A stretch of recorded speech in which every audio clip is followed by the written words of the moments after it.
Hey everyone, welcome to Chat TGR. I'm Dan. Dan Solo.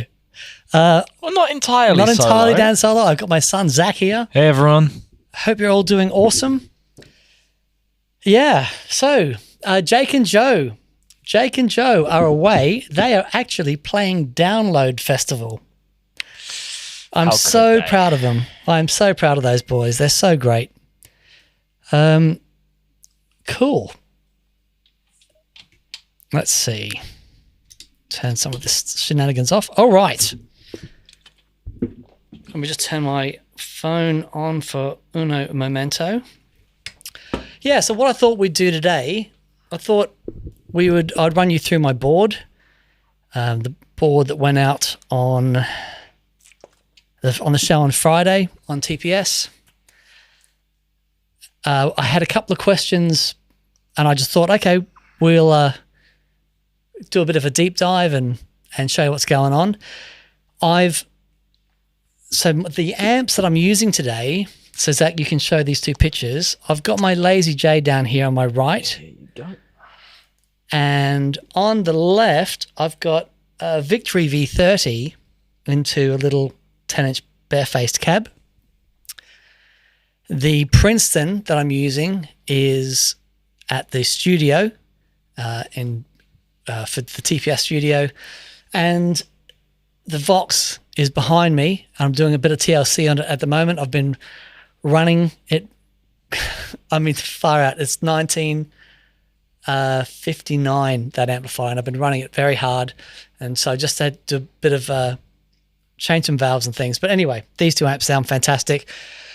And it's really interesting that sometimes you can, you find magic combinations anywhere, but when you run the two amps together, I always find it amazing that you get the best of both amps, that you don't tend to, you might have some parts of the amp that you think is really good and some not so good, but when you combine them together, you tend to hear the good bits in both the amps, which is really cool.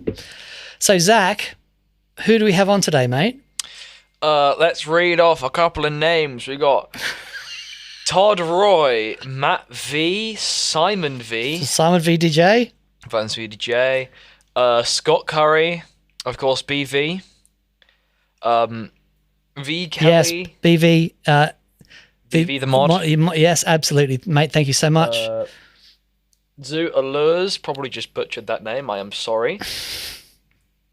George Latore. Emilio White. Awesome. Just a couple of chill guys and gals. Fab. Wonderful. Okay. Brilliant. Well, thank you all for joining us for Dan Solo, part one. I'm sure this will be part one of many. Yeah. But no, really, the boys are at Download Festival. They've been sending videos through of what's going on, and they are so excited. And that actually leads on to a conversation later on in the show when I want you to meet our newest member of the team, which is fun. But yeah, for now, I want to take you through the board and show you how I'm using it and just do a bit of an more in-depth thing and answer any questions as we go along. Zach, do we have any questions before we get going? We've got one from Simon V. Yes, mate. How'd the exam go? It went good. Thank you very much. Zach finished his last exam at college. Yeah. Electronics. Really proud of him. He's done over. great. Now I have 3 months of nothing. Well, not nothing. Well, not nothing. You Just got work not to do. as hefty. It has been as the hefty. exams. It has been It's hefty. been a hefty month and a half. Yeah, but it's nice. It's been a couple of months of full on study, and everyone's been involved. And We've got another one. If Dan is Dan Solo, does that mean Zach is the Wookiee? Pretty much. I can't do the Wookiee voice. I'll try. No. It's all good. It's all good. And we also had, yes, Todd Roy, Jake and Joe are at Download Festival. They're playing Download. Their band All Ears of Val are playing Download, so that's wonderful. Matt Herman says, hey, Dan, on your phaser journey, did you ever try the MXR Phase 99? It's two Phase 90s in one box. that you can run in series or parallel and in mono or stereo. How would you set something like that? I didn't try that one. I have tried the Phase 95, which I thought was really cool, which has a Phase 90 and a Phase 45 in it, but there's no routing options. So no, I didn't try the 99. I'd be interested to give it a go. All the parallel stuff, I'm kind of getting everything I need from G3, but I do like pedals that have got a couple of different signal paths that you can alter, because running A into B or A parallel with B, it can really yield some magnificent results. Yes. Cool. Okay. And let's see. There was one other question. Oh, yes. So Swizz872 says, "G'day, Dan. Any idea when your gigs will be with the new pedalboard?" Yes. So our first gig with the Danalogs is going to be on. Now, let me just get this right. This is hurting my fingers. Please hurry up. Yep. I'm hurrying. So it will be on Thursday, the 31st of July. Way! At the Vic in Swindon. So it's going to be a local gig to kick things off. We're not going to, it's going to be not under the radar, but, I will let you guys know about it and let nice and chill the lovely people know about it, but I'm not going to be promoting it massively or anything. But for the first outing, it'll be really fun. I'm really looking forward to it. And that's what I'll be using this pedalboard for. So let's get going. Let us begin. I'll just double check. Todd Roy says, "Danalogs, I like it." Yeah, it's very cool. So Evan Ward says, "Is it stereo or wet dry?" So great question. It's both. So let me show you what I've got going on. I've got one stereo pedal. If we go to the pedalboard cam, Zach, which is the timeline. So I get the Reeve, which is this overdrive that I just love. And if I play a note, you can hear the ping pong delay. Okay.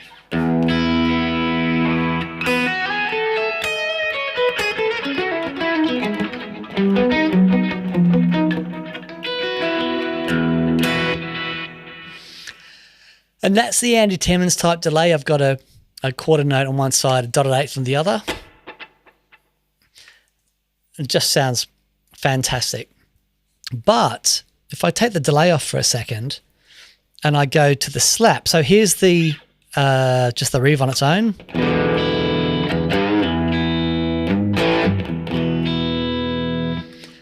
And then I add a slap. You hear the slap is only coming out of the Victory.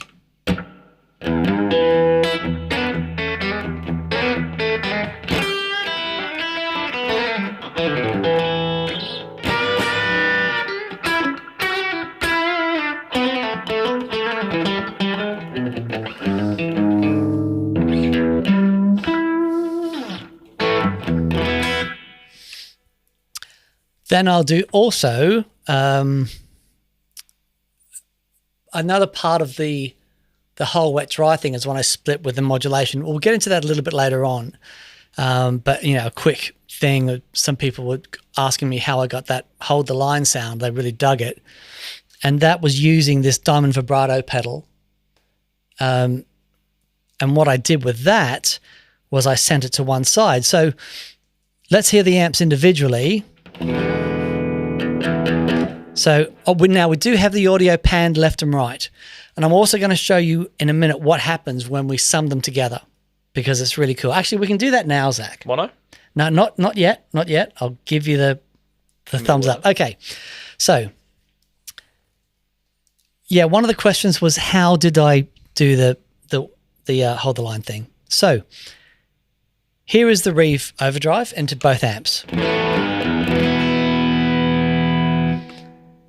Here it is. If I turn off the Laser J, here it is going into the Victory.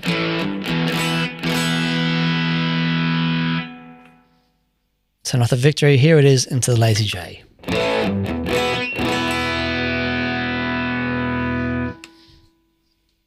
I turn them both on together. So you should have heard that sort of separated left and right.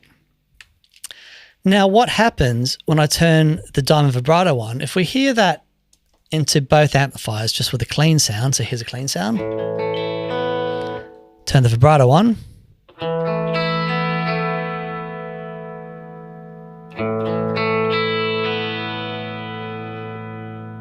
it's a little bit seasicky.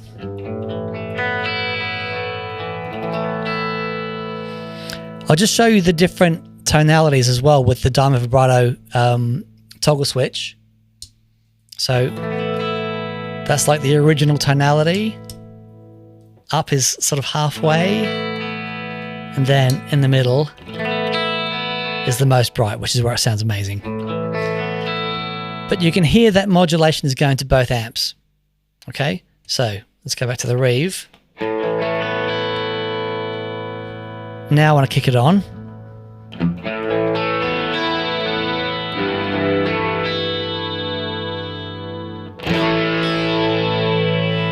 so if I turn the vibrato off, put the vibrato on,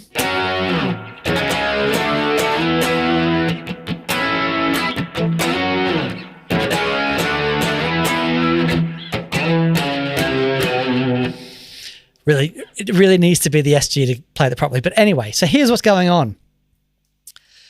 1 second. Zach, can you pass me the drink, please? As we take this... Thanks, buddy. Right. As we take this little break, I have some questions from the chat. Okay, very good. Very good. Right, so just quickly. What's going on is I'm splitting my signal after the overdrive. So I've got the Reeve in loop 4. And then I split it so that I've got my phaser and flanger and things, and I can send them to different amplifiers. I can either send them to output 1 or output 2. So if I put the vibrato on again with both amps, the vibrato with wet dry. Now what happens when if I turn off the Lazy J? Can you hear the vibrato in that amp? But if I turn the Lazy J on and the Victory off, there's no vibrato there. So it makes no difference if I just have the Lazy J on. But I want to turn the Victory back on. It's such a great sound.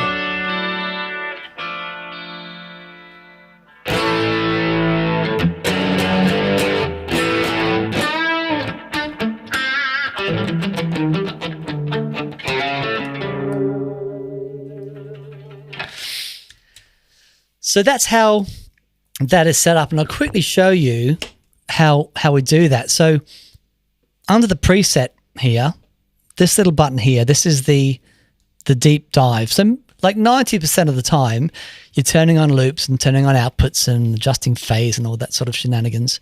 And that's all done from the top panel here, right?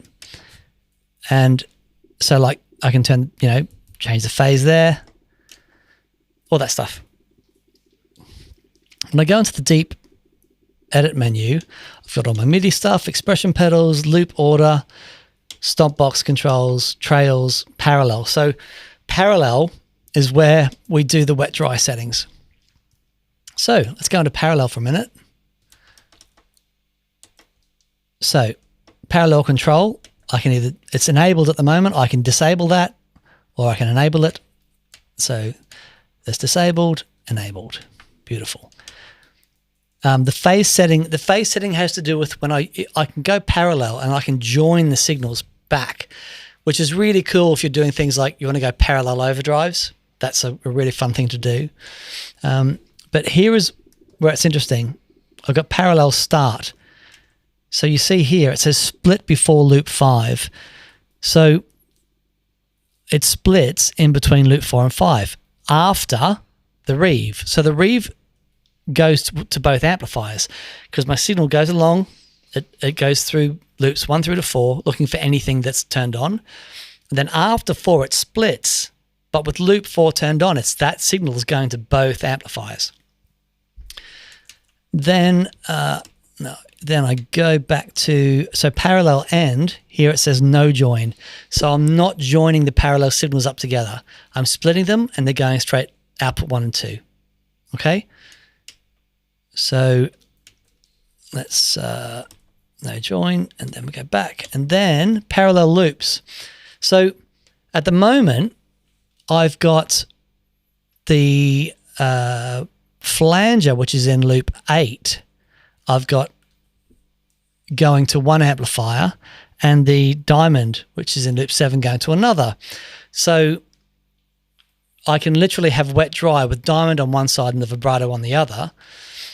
And it's as simple as going down to the loop that you want to be in parallel and either putting it in or out, and that's it. And that's it. So come back out of the menu. So now, if I turn the flanger on, for example,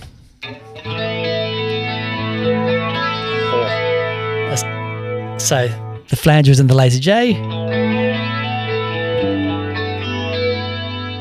but the flanger is not in the victory.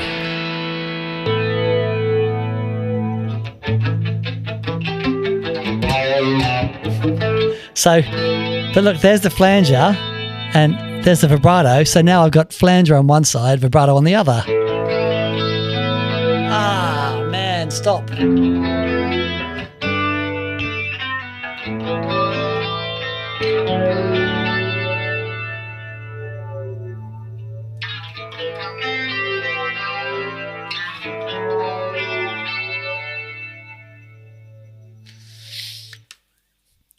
Now, so that's the basics of the wet dry thing.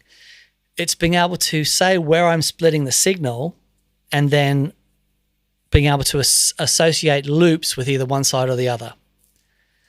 But then I've got the timeline in stereo, which means that those two signals will go stereo in and stereo out of the timeline. So here's my wet dry signal with the flanger on one side and the vibrato on the other. And I kick the delay in. Oh, man.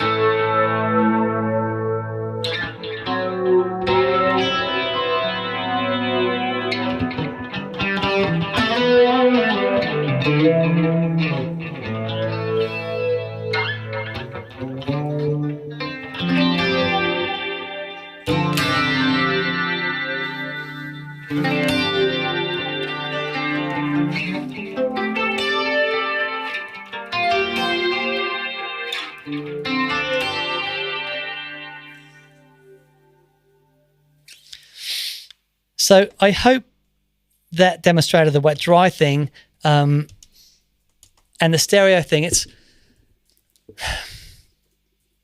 I guess the beauty of this system is I can just do whatever I want.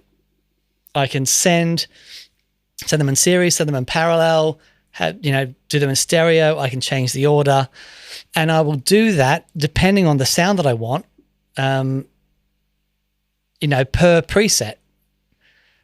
Because once I've set it up in the G3, I can change it for every single preset. There might be some presets that I want. The phaser, for example, if I go to the Analog Man, the Brothers AM, which is here under the board. So with that there, let's just turn the delay off, and I love it. So if I put the phaser on,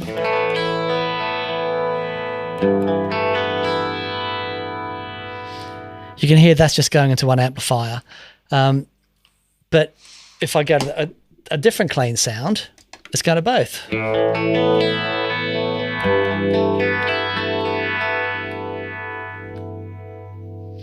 Put a bit of comp on that, bit of delay. Yeah,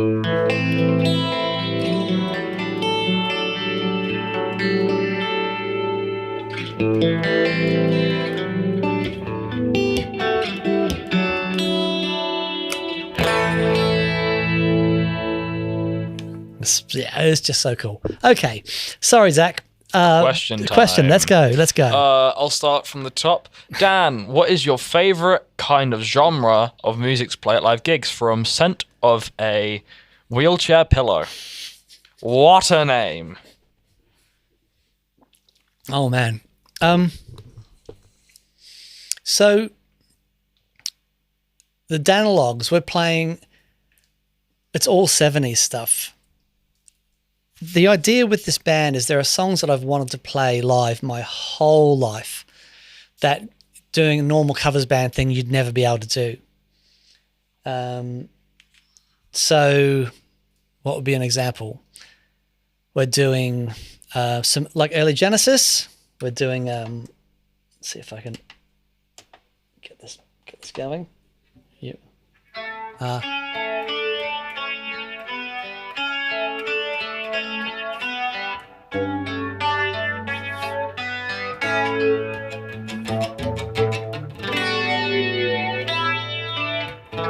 Aha! That'll teach me for sitting down.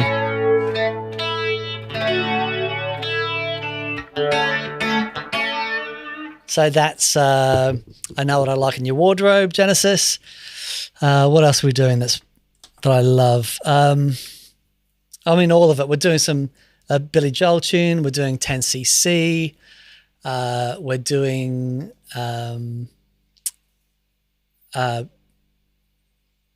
with Genesis and Peter Gabriel. We're doing, they're just all old 70s tunes, but have some of the most amazing guitar parts in them. And the songwriting and the performances are just wonderful. Playing with a keyboard player for the first time in a very long time, which is so much fun. And I've really had to adjust the way that I think with a keyboard player because it's interesting with the keys. They can't, like with guitars and drums and bass, you can pretty much crank it and go as loud as you like.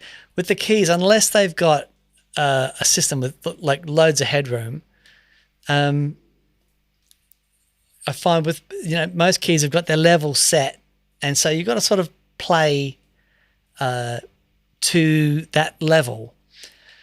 So thus the quieter amplifiers, but it's just, man, it sounds monstrous. I just really dig it. Who else is in the set list? Let's see.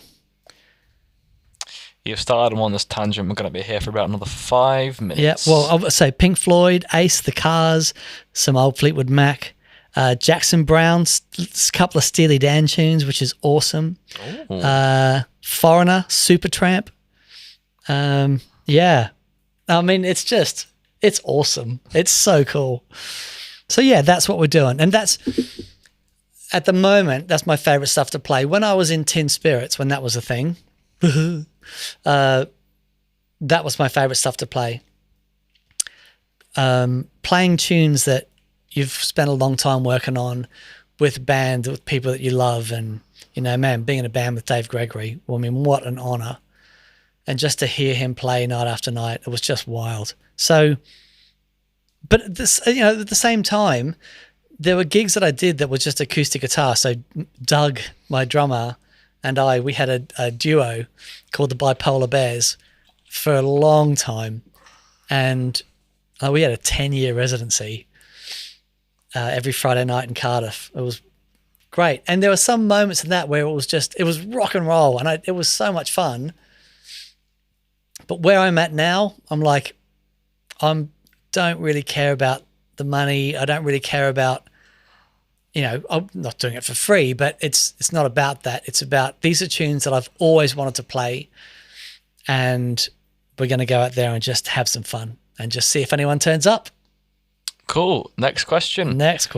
How do you set your gain pedals so they work on single coils and humbuckers? Humbuckers together. Okay. And this is a question that I got on the And I tried to answer on the that pedal show. So the key for me is my guitars are all very bright and they all have a similar output level, but it has taken such a long time to find those guitars. Jake's got a wonderful SG here, and it's I'm not sure how old it is, but when I plugged it into my rig, it's so loud. And, you know, nothing really makes sense. And look, Red is a loud guitar, but it's still dynamic.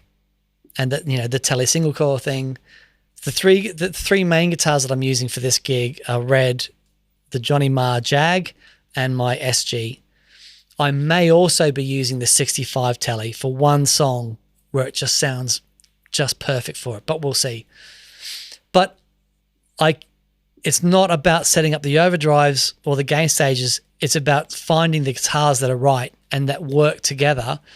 And then the gain stages just seem to work. I don't really have to mess with anything. In the middle of a gig, I don't want to be messing with stuff. However, the beautiful thing about having the pedals in front of you is that if I need to mess with stuff, I absolutely can. It just takes me seconds. There's a really wonderful video of Tim Pierce, and he's in the studio with Rick Beato, and he's discussing his method in the studio. And it's really beautiful. And he says that, look, he said, when you're in the studio doing a session for someone, you don't have 30 seconds to go into menus and try stuff. He said, you need to get it right there, right then. So that's why pedals are amazing. In the studio, bang, bang, bang, done. And, you know, I'm in awe of that guy. Obviously his touch and tone and all that sort of stuff is amazing, but man, he's worked really hard. He loves it. He's put hours and hours into his craft, and the results are there, you know, and he's so humble about, you know, everything. And yeah, he's just, what a guy. So yeah, big fan, but he knows the deal about, you know, the real deal being in the studios and what is required. Yeah. So that's how that works. Cool. Next question. RE YouTube audio, hard panned or cheated towards center? Oh, okay. So this is what we're going to do. At the moment, they're hard panned. But I'm going to show you what happens when you sum them. So I think the gigs that we're doing, they're small rooms. They're like 100, 150 people. And it's so, you know, I think in those rooms, you can have a stereo set up and it can sound quite good. The larger the rooms are, the further apart the left and right side of the speakers are, the more that gets confusing. But I'll show you what this sounds like. So I'm going to set up a wet dry thing with vibrato, and let's do the flanger and some stereo delay. Right, so here's the sound, panned hard left and right.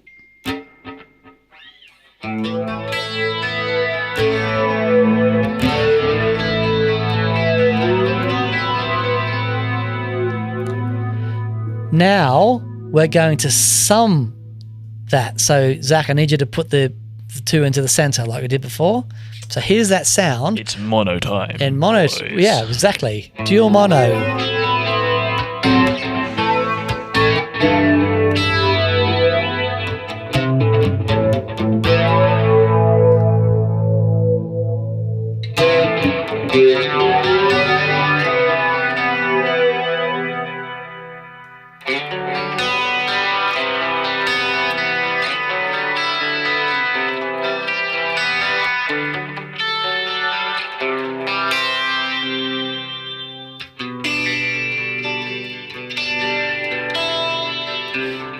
Back to stereo.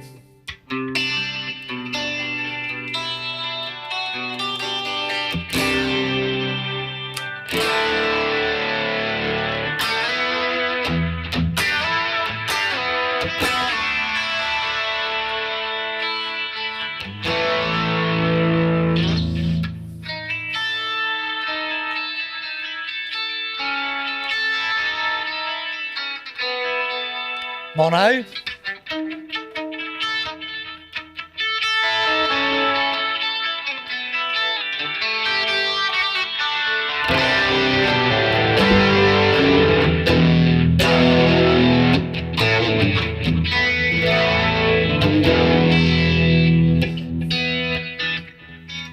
Stereo.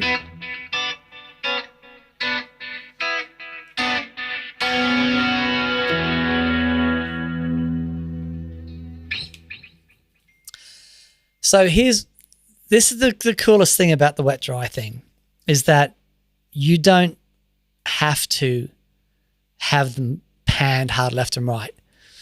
And even though I've got a ping ponging type delay, you can sum that and it sounds fantastic. There are instances with very specific modulation pedals where if you have a stereo, I think the area chorus is one of these, where they do a cheat for a stereo chorus that sounds wide, where they take the modulation on one side and literally flip the phase. So if you sum those two together, the phase cancels each other out and you don't get the modulation. It's not that they're uncommon, but that's quite rare. But with delays like that, you can absolutely sum them together and they sound great. When I sum a standard wet dry thing together, so Zach, I'm going to turn the delay off. I'm going to do the same thing, and I've just got the Red Wing and the Reeve. Okay, I'm going to do the same thing. So.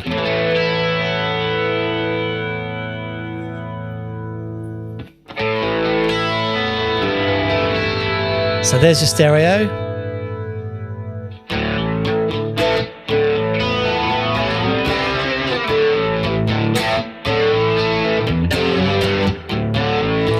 And now, let's go to mono.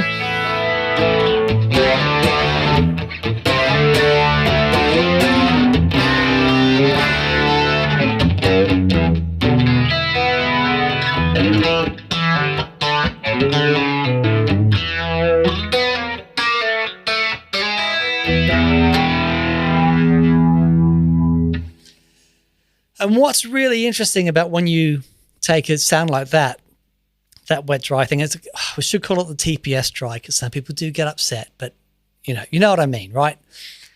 Wet in one, modulation and wet stuff in one and dry in the other, dry in both.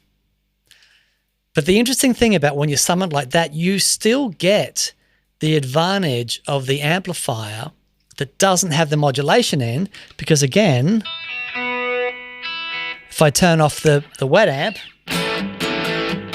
and is it in mono at the moment? It's in stereo. Okay, let's go to mono. Okay, so you hear this.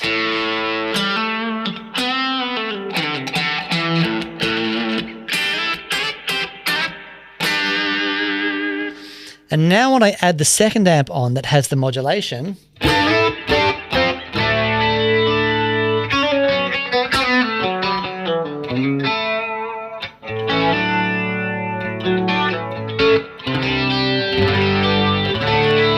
if I take the dry amp out of the mix,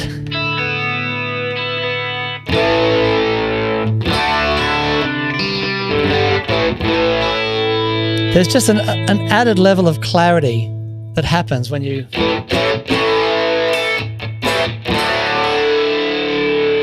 add that dry amp back in. So it even works when you sum them together. So what I often say is, why it's so cool is I can get my sound on stage exactly how I want it. This big thing just gets this image right and just feels massive.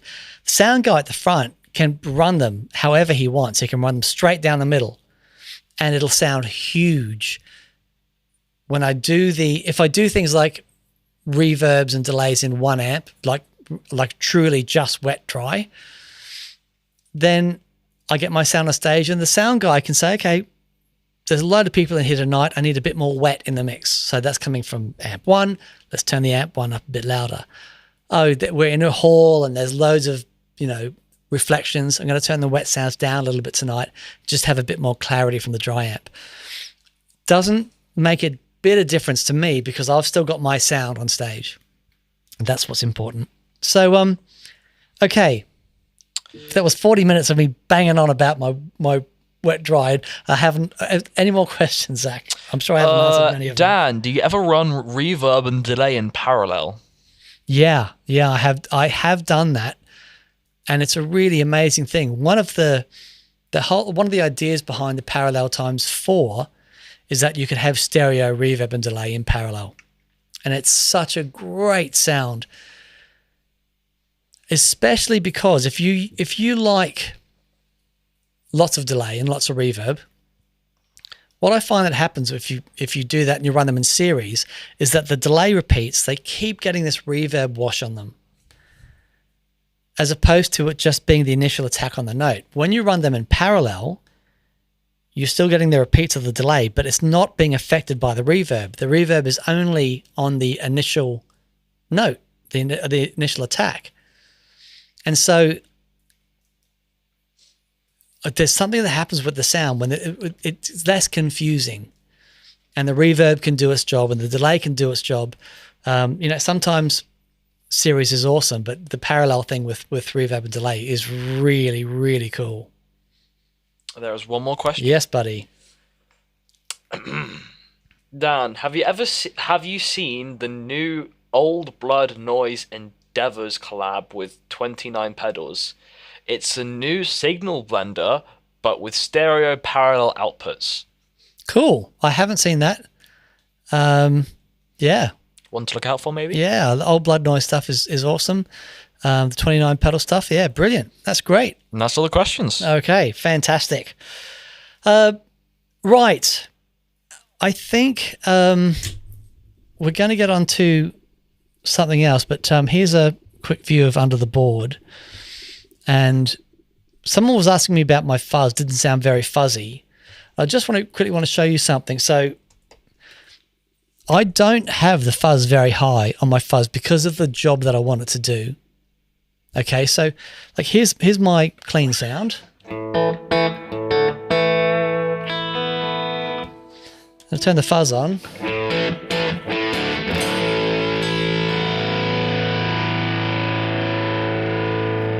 It just sounds so amazing. But you hear how much fuzz I have left to go on this thing. So I have about there, as opposed to that's, not really my bag. But here.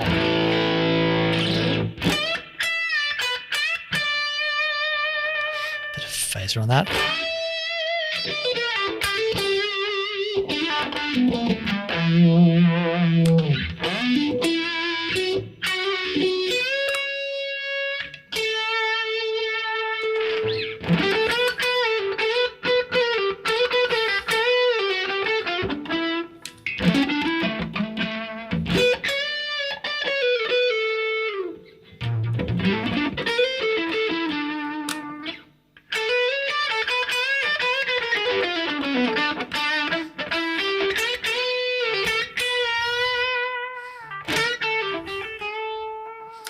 And someone asked if it cleans up as well. It cleans up beautifully.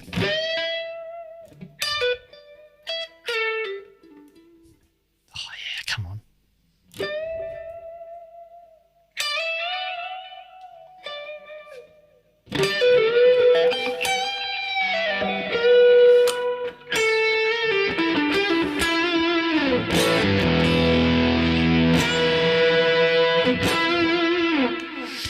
Yeah, so I don't have an outrageous amount of fuzz, but it also means that I can stack that fuzz with other pedals. So if I can put the comp and the fuzz and the rev on together. So here's the rev.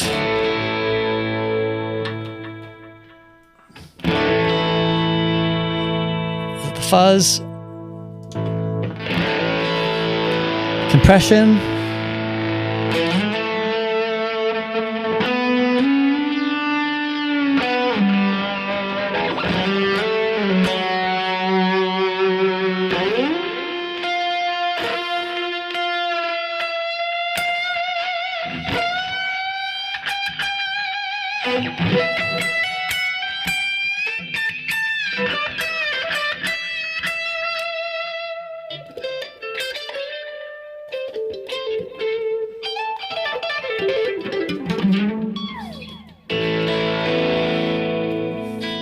Man, that's a clean sound with like 3 gain stages on. Listen to that.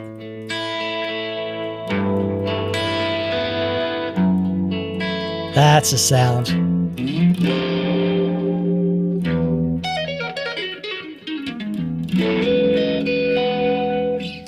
Yeah, so yeah, that fuzz is just set up exactly the way I like it. It's very cool.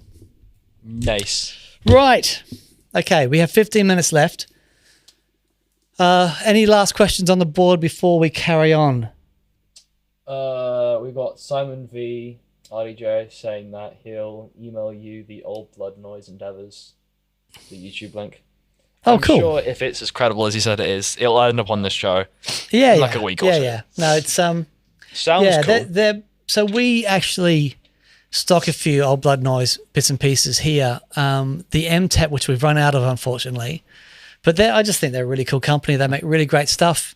Really creative guys. And yeah, it's brilliant. One last question. Yes, buddy.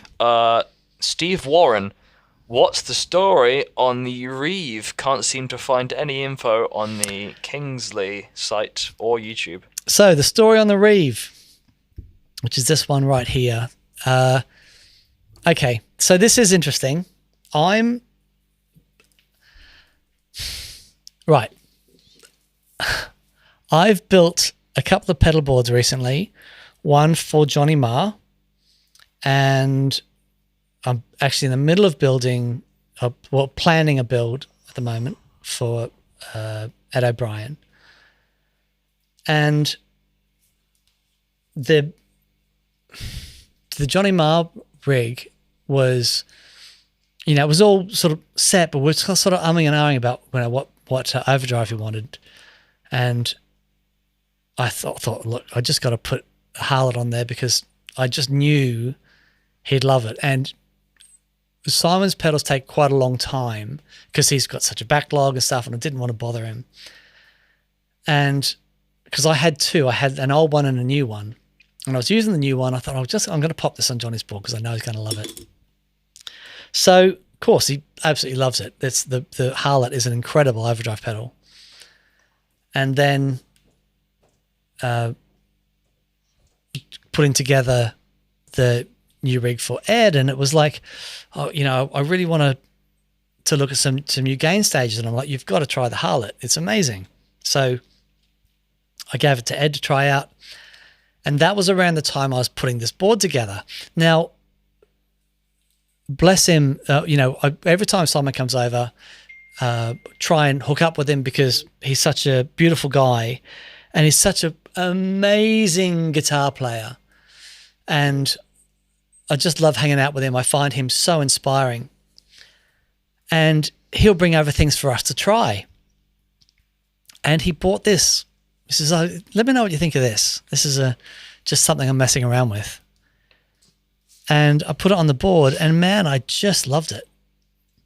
So it's sort of a custom job, but I don't know if it'll be custom for long because a lot of people have heard it and just gone, that sounds incredible. It really does. It's got this more foot switch as well, so I can have 2 overdrive levels. So I can go from this, and then I can beef it up, a bit more overdrive.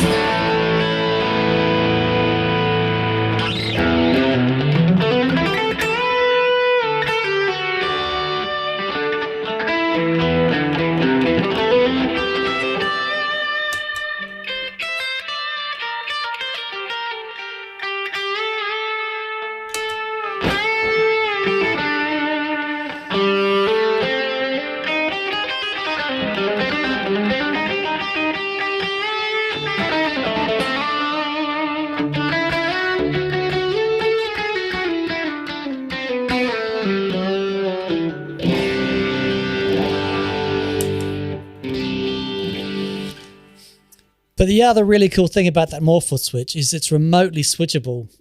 So I can use one of the remote switches in G3 and, choose to have that on as part of a preset, which is really cool. But it went on the board as like, man, this is here now. This is stuck on with glue. So yeah, it's a really, really cool thing. When I see Simon again, he's bought over a couple of pedals, and Arriva is one.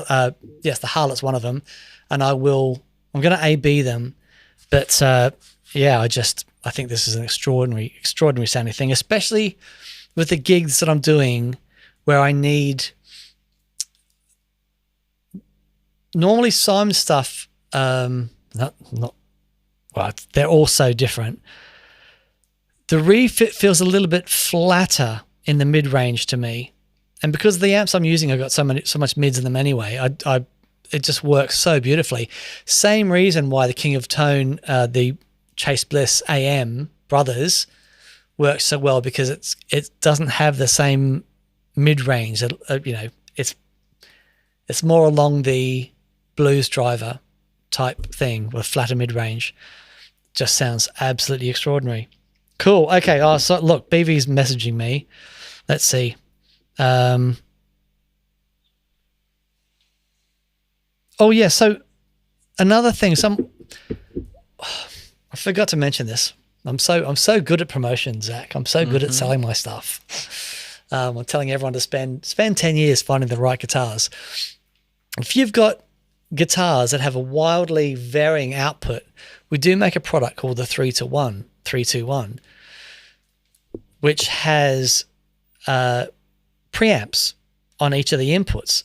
The preamps are, of course, bypassable, but if you've got wildly different levels, you can balance them. And just, switch between all the inputs. And it'll take a massive signal, it'll take preamps, it'll take wireless receivers. It's a really cool thing. So, and that's an easy fix. And we've been making the 321, for a long time. And it's a real stalwart. There we go. There you go. Word of the day. It's a real stalwart of the stuff that we do. So yeah, it's very cool. Okay, listen, we've only got a few more minutes left.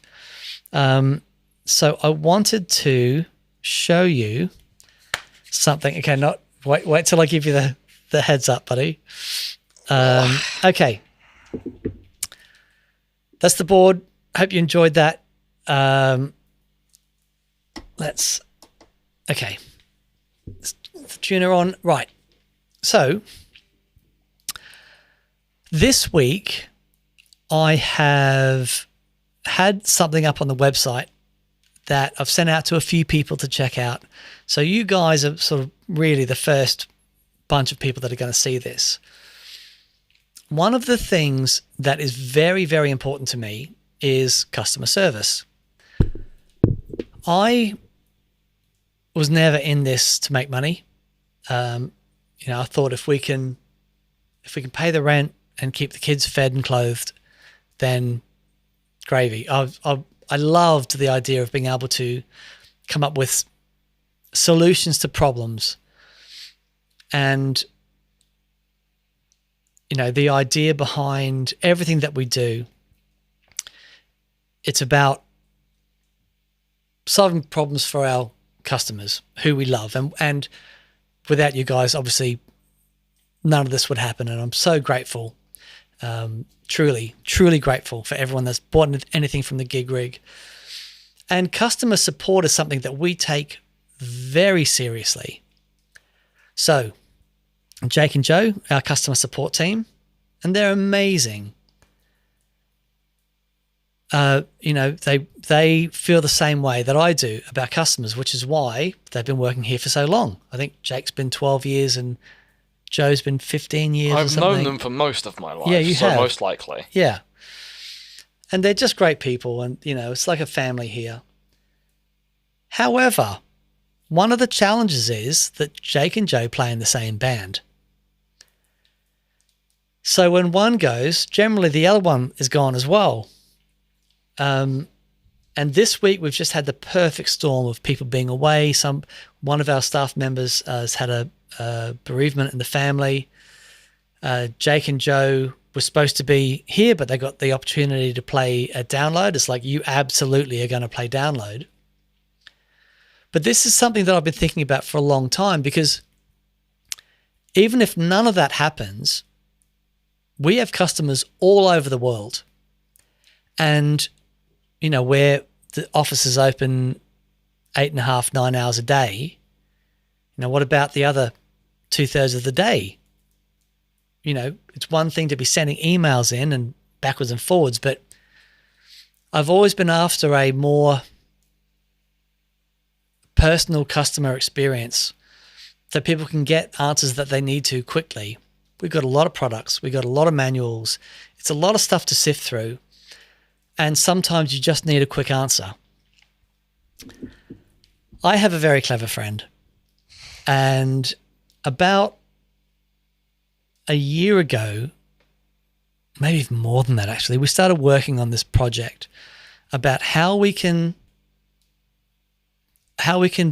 bring customer service and look after our people in real time and just give them the best experience possible. And one thing led to another. Okay, I think it's easier just to show you. So if you go on the support page on thegigrig.com, you'll see a little line that says chat with Virtual Dan. You can, just put the photo on there, Zach, for the moment. So this guy comes up. So here's what happens. So Zach, if you want to go onto my phone.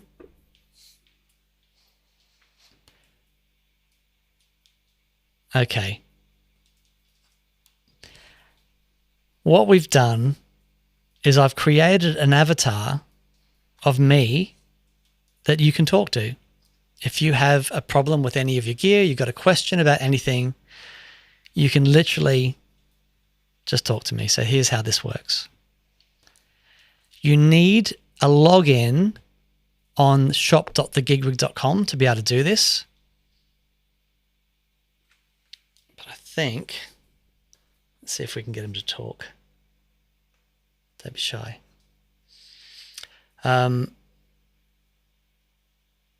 So what will happen is it will ask to be able to use the microphone. And I said yes.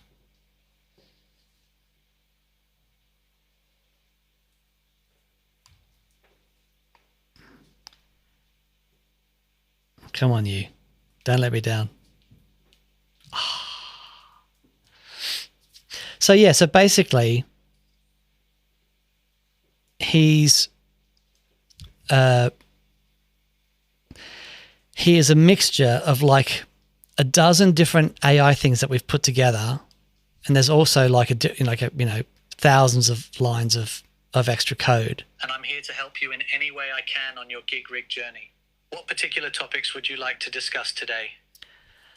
Can you tell me how I flip the phase on my humdinger?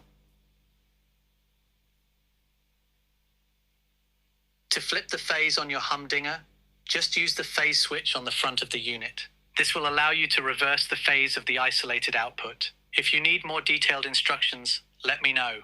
If you're having trouble locating the phase switch, it's usually labeled and near the output jacks. Fantastic. Can you tell me how much current do I need to power the humdinger?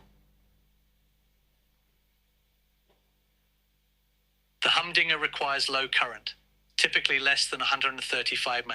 It's best to use an isolated power supply, like the isolator, to ensure clean power without noise. So you see what's what's happened there is he's brought up the manual of the humdinger to the part that talked about the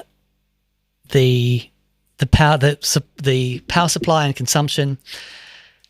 And if we've done a video on something, so here we go. Let me ask him one more question before we go. So you can see this, because this is really cool as well. If we've done a video on it, he'll bring up the video so that you can see as well. Can you tell me how... Hi, Virtual Dan here. What particular topics would you like to discuss today?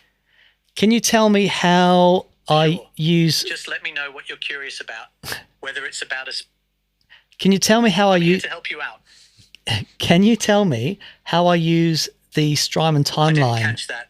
Could you clarify what you'd like to know how to use? the Strymon timeline with my G3? I'm doing great. Thanks for asking. Yeah, good. To connect your Strymon timeline with the G3, follow these steps. 1.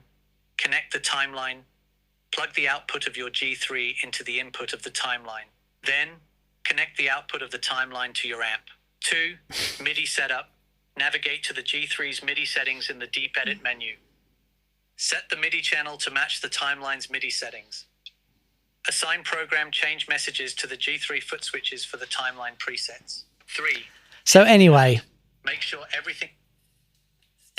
So one cool thing about him is it's something that we're constantly updating. But the idea behind him is it's like 24/7.